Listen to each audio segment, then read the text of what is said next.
Hello everyone, I hope you've all had a great Christmas and a really good New Year. Been very quiet myself over the Christmas period, didn't get a lot done, very busy with family time, also been looking for new furniture, a couple of jobs around the house and various other real life things just getting in the way. So didn't get a lot of progress hobby wise. Got the infantry, the anti-tank gun, and the mortar done for Iron Cross, the Iron Cross force that I'm doing, and gonna add another couple of bases of infantry.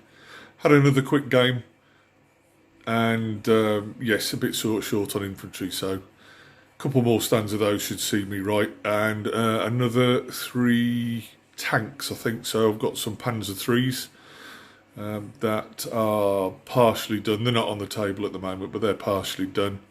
And that should see me right. Apart from a heavy machine gun, I could do with a heavy machine gun as a support. We've had a couple of games now. The game system is very, very interesting. Keeps both players involved all the way through the game. Lots to think about, lots of tactical decisions, but very good fun as well. So it's not just about deep thought and stuff. There's a few laughs on the way when things don't quite go the way you want them to go.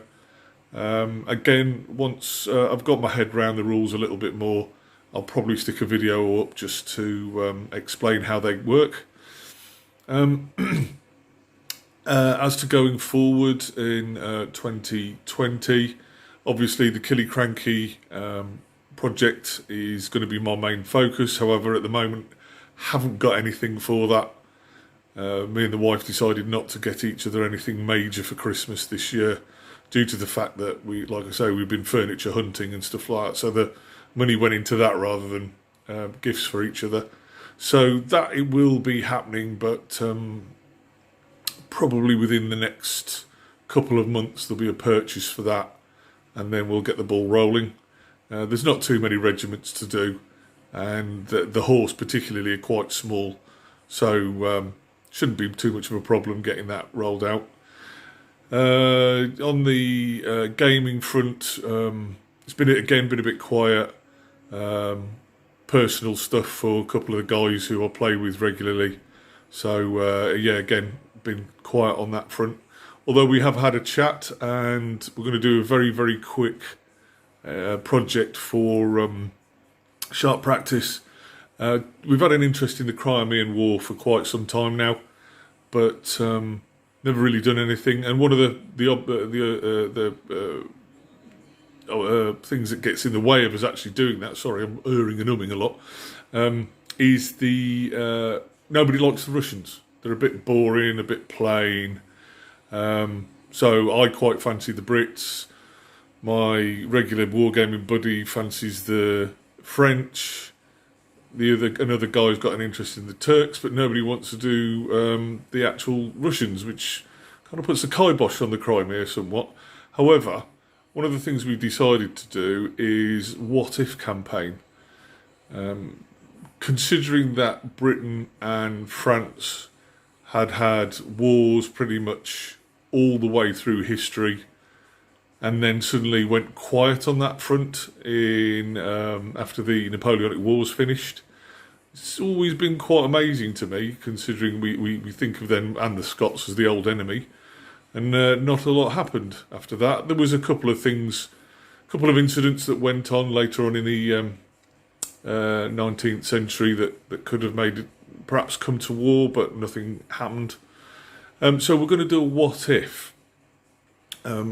Ostensibly with me being the Brits, Mick being the French, and probably set in somewhere like Italy or the Mediterranean, perhaps a Mediterranean island, some sort of squabble over ownership, tactical rights, all that malarkey. So at the moment, so what I'm doing, I'll spin around here, is I've made a start using Great War minis, which are fantastic. They're Crimean War Rangers is comprehensive, but not. I wouldn't have said it's complete. But I decided to go for something a little bit different rather than just doing the bog standard infantry, British infantry. Although the uniforms had changed since the Napoleonic Wars, they still look very similar.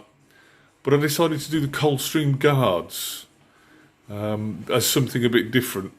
I think, like a lot of people, always like the uniforms from watching Changing of the Guard and all that, and the trooping of the colour.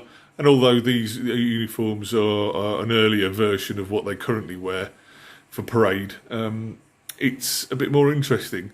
Also, a hell of a lot less lace, which is fantastic. It's an absolute godsend because I hate painting lace.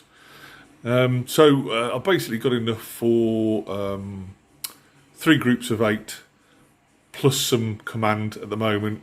Once these guys are done, an order will be going in to get some rifles and some more of the Coldstream infantry, and then I might add a unit from the Light Brigade.